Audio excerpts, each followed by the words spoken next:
Hey, my name's Adam. This is my 1997 Mazda RX-7 Type RS. It's a Mazda Speed A-Spec with 20,000 original miles, and it needs a rebuild.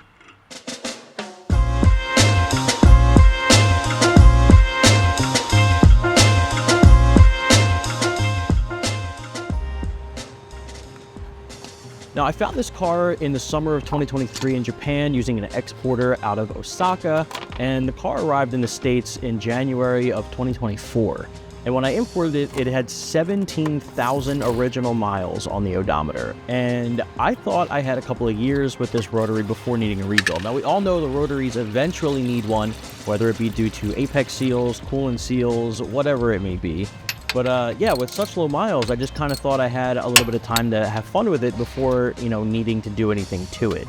And because it was mostly OEM, I wanted to respect that, keep it kind of simple, and just have fun with it. But, obviously the world had other plans, and here we are. What ended up happening was this whole thing manifested in the form of coolant problems. Just over kind of the winter into the beginning of this year, this thing started basically throwing up coolant out of the reservoir every time I would shut it off. So I'd go to run an errand, shut it off, come back out to the car, and there'd be coolant all over the parking lot. And for a while, I kind of chased it down. You look for the simple things like, maybe a hose leak here, something not clamped there, something not tight. And I chased those things down. I kind of found a couple of things that were loose. I would tighten things down a little bit, and it seems to have fixed the problem for about a week. After a week, problems come back. I ended up replacing the thermostat because it seemed to be sticking. I would notice that the car would take a long time to warm up, and my coolant temp gauge would not start reading until the thermostat opened because of the position of the sensor. So it would take a lot longer to start reading. So I'm like, maybe that's stuck shut. So replaced the thermostat. It was fixed for a week. Coolant symptoms came back. That happened a couple of different times with a couple of different things. I ended up replacing rad caps and the AST cap. I relocated the AST, thinking maybe the new location that someone installed it in Japan was causing some issues. It has an aftermarket intercooler on it, so it was relocated. So I moved that around, did not fix the problem. Again, it would work for a week, didn't fix the problem, symptoms would come back.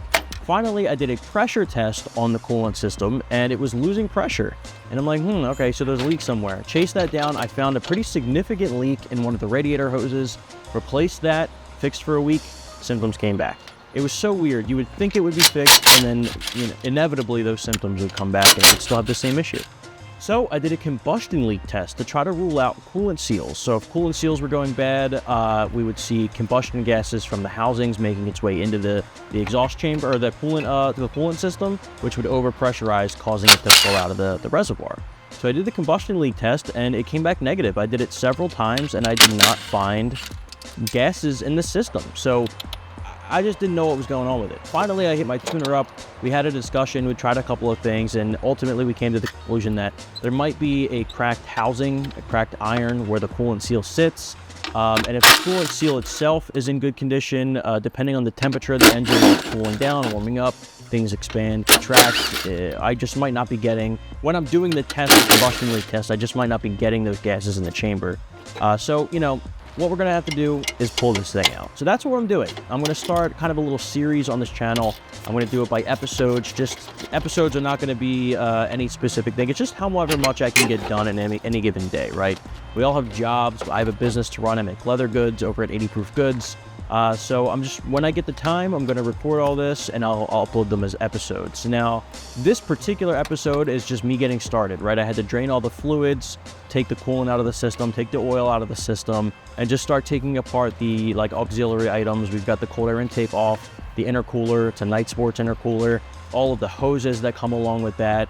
The next step is obviously going to be, I'm going to do the radiator, the fans. I did the air separator tank in this one, and then we'll just kind of go from there. My buddy's going to bring over an engine hoist and an engine stand. We'll pull the rotary out.